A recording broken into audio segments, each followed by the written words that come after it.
Assalamualaikum warahmatullahi wabarakatuh. Kami dari kelompok 1 akan menjelaskan materi tentang ayat-ayat Al-Quran dan hadis. Kami terdiri dari saya sendiri, Putri Al-Zurab Syahbaniyah dengan NPM 222014343 dan Fakih Fazah Fid Darain dengan NPM 22201084029 dan Ahmad Dhani Abdi Negara dengan NPM 22101083036. Saya ambil dari ayat pertama, yaitu Quran Surat Al-Baqarah ayat 168 yang berbunyi, Ya ayyuhan nasu kullu mimma fil ardi halalan thayyiba wa la tattabi'u khutuwatis syaitan innahu lakum aduwwum mubin, yang artinya, wahai manusia, makanlah yang halal lagi baik dari apa yang terdapat di bumi, dan janganlah kamu mengikuti langkah-langkah syaitan, karena sesungguhnya syaitan-syaitan itu adalah musuh yang nyata bagimu. Quran Surat Al-Baqarah ayat 168. Selanjutnya yaitu makna ayat dari Quran Surat Al-Baqarah ayat 168. Ada di potongan ayat Ya ayyuhan nasu, bahwa ayat tersebut turun untuk orang-orang yang mengharamkan unta saibah, wasilah, dan bahirah dari Bani Safiq, Bani Amir, bin Sohah, Khuzah, dan Bani Mudlij. Adapun makna kullu mimma fil ardi halalan thayyiba, ialah makanlah sebagian makanan di bumi dari tumbuh-tumbuhan dan hewan ternak yang halal lagi sehat, sekiranya makanan tersebut tidak memiliki hubungan dengan hak orang lain. Terkait makna di potongan ayat wala tattabi'u khutuwatis syaitan, maksudnya janganlah kalian mengikuti godaan-godaan setan dalam mengharamkan tumbuh-tumbuhan dan hewan ternak. Innahu lakum aduwwum mubin, maknanya ialah setan merupakan makhluk yang secara terang-terangan memusuhi bagi mereka yang melihat dengan hati. Selanjutnya kandungan ayat. Kandungan ayatnya yaitu perintah untuk mengonsumsi makanan halal agar tidak membahayakan tubuh. Menurut Syahid Qutb dalam tafsir Fi Zillah Al-Quran, Allah menghalalkan apa yang ada di bumi, kecuali makanan dan minuman yang berbahaya bagi tubuh. Makanan halal tak sebatas pada jenis makanannya saja, tapi juga dari cara mendapatkannya. Jenis makanan halal yang didapatkan dari hasil mencuri, merampok, hingga korupsi akan menjadi makanan yang haram. Ada beberapa kategori dan jenis makanan yang halal menurut syariat Islam. Yang pertama, halal secara zatnya. Yang kedua, halal cara memperolehnya. Yang ketiga, halal cara pengelolaannya. Selanjutnya, menurut ayat Al-Quran tentang konsumsi, yaitu ayat kedua, kami ambil dari Quran Surat Al-Baqarah ayat 57 yang berbunyi, وَظَلَّلْنَا عَلَيْكُمُ الْغَمَامَ وَأَنْزَلْنَا عَلَيْكُمُ الْمَنَّ وَالسَّلْوَى قُولُوا مِنْ طَيِّبَاتِ مَا رَزَقْنَاكُمْ وَمَا ظَلَمُونَا walakin kunnu anfusahum yadlimun, yang artinya, dan kami menaungi kamu dengan awan, dan kami menurunkan kepadamu man dan salwa. Makanlah makanan yang baik-baik dari rezeki yang telah kami berikan kepadamu. Mereka tidak menzolimi kami, tetapi justru merekalah yang menzolimi diri sendiri. Makna dari ayat tersebut yaitu, dan ingatlah oleh kalian nikmat kami kepada kalian ketika kalian tersesat di jalan di muka bumi, yaitu ketika kami menjadikan awan menaungi kalian dari panasnya terik matahari, dan kami turunkan kepada kalian manna, yaitu sesuatu yang bentuknya mirip dengan getah dan rasanya menyerupai madu. Dan kami turunkan kepada kalian salwa, yaitu burung yang serupa dengan puyuh, dan kami katakan kepada kalian, makanlah dari makanan yang baik yang telah kami rizkikan kepada kalian, dan janganlah kalian melanggar ajaran agama kalian. Namun kalian tidak menjalankannya. Mereka tidaklah menzolimi kami dengan pengingkaran nikmat yang mereka lakukan. Akan tetapi merekalah yang menzolimi diri mereka sendiri, karena akibat buruk kezoliman itu kembali kepada mereka. Kandungan dari ayat tersebut yaitu Allah mengingatkan kepada kita hambanya untuk memakan makanan yang telah Allah berikan dengan rizki yang sempurna, dan Makanlah makanan yang halal, baik, serta layak, dan jangan sekali-kali kita menzolimi nikmat yang telah Allah berikan, karena sesungguhnya Allah memberikan nikmat yang sangat indah bagi kita, umatnya, dan jangan sekali-kali memakan makanan yang haram, seperti daging babi, dan sebagainya, atau memakan makanan dari pendapatan hasil uang yang diharamkan oleh Allah. Selanjutnya saya akan bacakan ayat ketiga yang berbunyi Ubdalul yatama hatta idza balagun nikah fa in anastum minhum rusdan fadfa'u ilaihim amwalahum wa la ta'kuluha israfan wa bidarun ay yakbaru fama kana ghaniyan falyasta'fif fama kana fakiran falyakul bil ma'ruf fa idza dafa'tum ilaihim amwalahum wa ashhidu alaihim fa kafa billahi hasiba, yang artinya, dan janganlah kamu memakannya harta anak yatim melebihi batas kepatutan, dan janganlah kamu tergesa-gesa menyerahkannya sebelum mereka dewasa. Barang siapa di antara pemelihara itu mampu, maka hendaknya dia menahan diri dari memakan harta anak yatim itu, dan barang siapa miskin, maka bolehlah dia memakan harta itu menurut cara yang patut. Kemudian apabila kamu menyerahkan harta itu kepada mereka, maka hendaklah kamu akan adakan saksi-saksi, dan cukuplah Allah sebagai pengawas. Quran Surat An-Nisa ayat 6. Makna ayat tersebut, surat ini turun berkaitan dengan Sabit bin Raf'ah dan pamannya. Peristiwanya adalah bahwa Rif'ah wafat dan meninggalkan anak laki-lakinya yang bernama Sabit dalam kondisi masih kecil. Lalu pamannya mendatangi Rasulullah dan berkata, sungguh anak laki-laki saudaraku ini menjadi anak yatim dalam perawatanku. Maka apa yang halal bagiku dari hartanya, dan kapan aku dapat menyerahkan harta kepadanya? Lalu turunlah surah An-Nisa ini. Selanjutnya kandungan ayat surat An-Nisa ayat 6. Surat An-Nisa ayat 6 ini mencakup 3 hal pokok, yaitu pendidikan anak yatim, hukum makan harta anak yatim, dan penyerahan harta anak yatim kepadanya, sekaligus menjadi ancaman dari Allah terhadap wali yatim yang mengorupsi dan menzalimi hartanya, seperti mengonsumsi makanan atau minuman serta barang-barang pribadi menggunakan hak dari anak yatim, memakai uang dan peninggalan dari orang tua mereka. Meskipun tidak terbukti di hadapan pengadilan manusia, Allah juga akan memberikan perhitungan seadil-adilnya terhadap mereka. Hadis-hadis mengenai konsumsi. Hadis pertama, Inna wa ta'ala tayyibun la yaqbalu illa tayyiban wa inna wa amaral mu'minina bima amara bil mursalina faqala qala Rasulullah an Abi Hurairah radhiyallahu ta'ala anhu qala Abu, dan tidak menerima kecuali yang baik, dan sungguhnya Allah telah memerintahkan pada kaum mukminin dengan sesuatu yang Allah perintahkan pula kepada Rasul.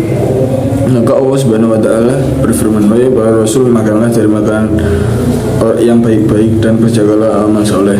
Al-Mu'minun ayat 51. Dan Allah berfirman, wahai orang-orang yang beriman, makanlah kalian dari rezeki yang baik-baik yang telah kami berikan kepada kalian. Surat Al-Baqarah ayat 172. Kemudian Rasulullah menyebutkan seseorang yang melakukan perjalanan panjang dalam keadaan dirinya kusut dan kotor. Dia menengadahkan kedua tangannya kalau ingin seraya berdoa, wahai Rabbku, wahai Rabbku. Namun makanannya haram ini, minumannya haram, dan pakaiannya haram, kenyang dengan sesuatu yang haram. Lalu bagaimana mungkin doanya akan dikabulkan? Hadis riwayat Muslim.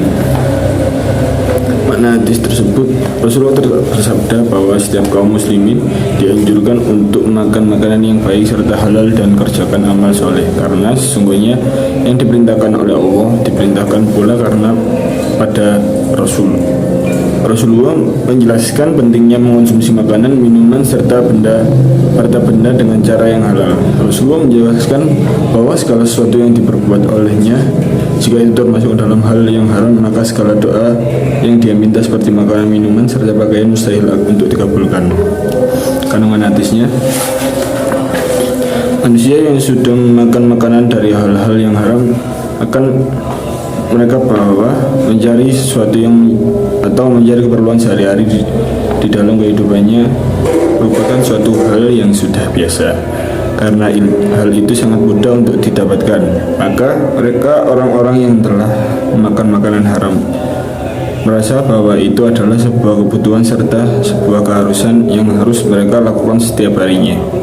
Dari mengonsumsi hal-hal yang haram akan berdampak kepada diri sendiri, seperti tidak menyehatkan tubuh dan juga malas untuk beribadah atau melalaikan kewajiban beribadah.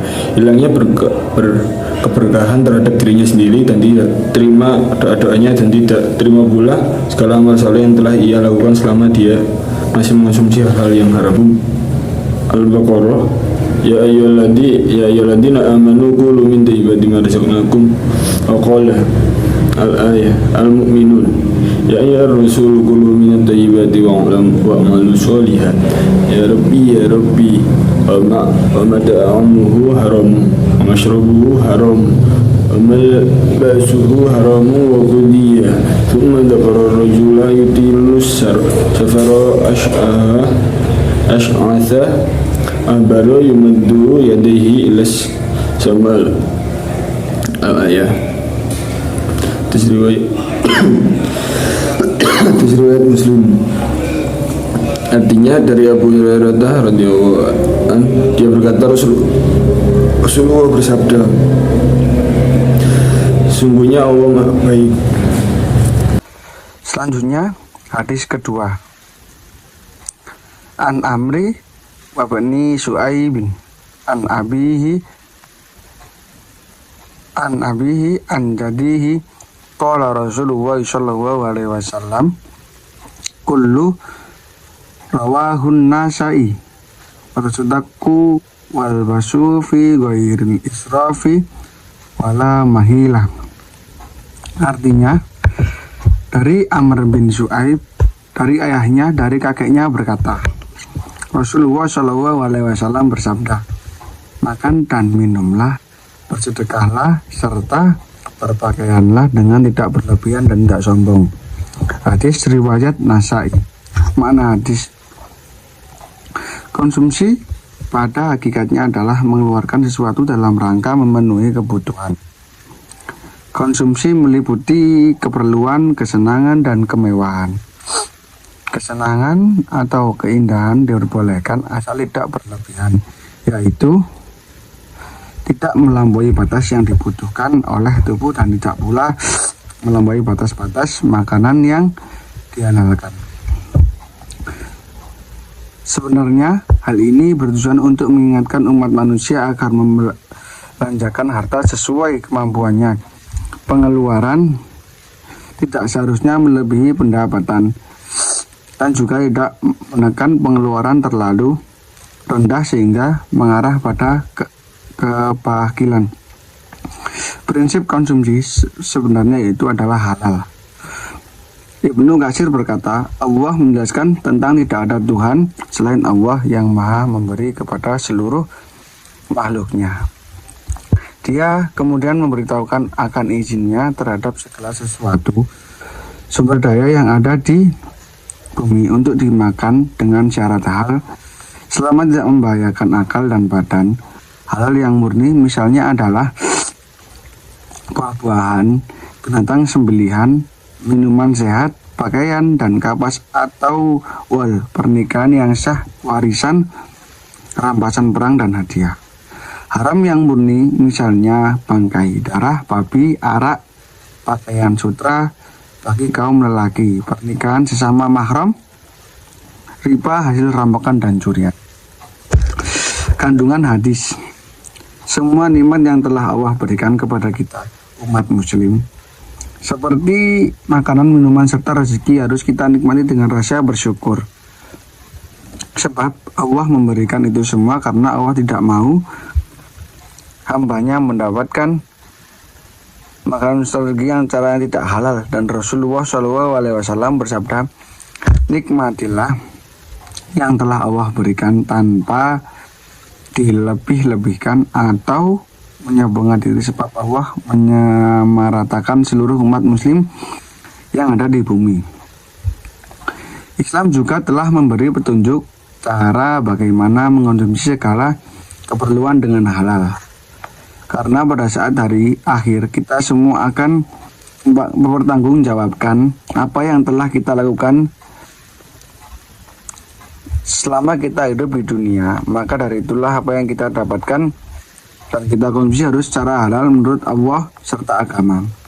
Hadis ketiga, Sallallahu ma'akala ahadun to'aman qattu khairi amin ayyakula min amali yadihi wa inna nabillahu ta'udan kana yakulu min amali yadihi alaihi wasallam.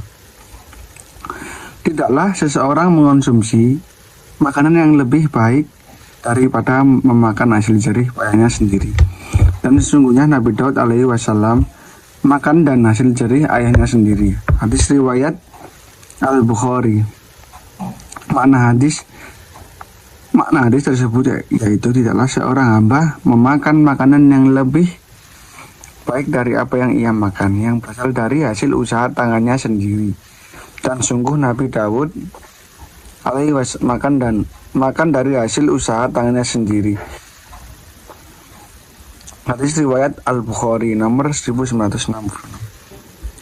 Hadis ini menunjukkan keutamaan bekerja mencari nafkah yang halal dan berusaha memenuhi kebutuhan diri dan keluarga dengan usaha sendiri. Bahkan ini termasuk sifat-sifat yang dimiliki oleh para nabi alaihi wasallam dan orang-orang yang soleh. Dalam hadis lain, Rasulullah Shallallahu Alaihi Wasallam bersabda, Nabi Zakaria Alaihi Wasallam adalah seorang tukang kayu. Hadis riwayat Muslim nomor 2379. Kandungan hadis, ada beberapa kandungan hadis dari hadis tersebut, yaitu termasuk sifat yang pertama, termasuk sifat mulia yang dimiliki oleh para nabi alaihi wasallam dan orang yang soleh adalah mencari nafkah yang halal dengan usaha mereka sendiri.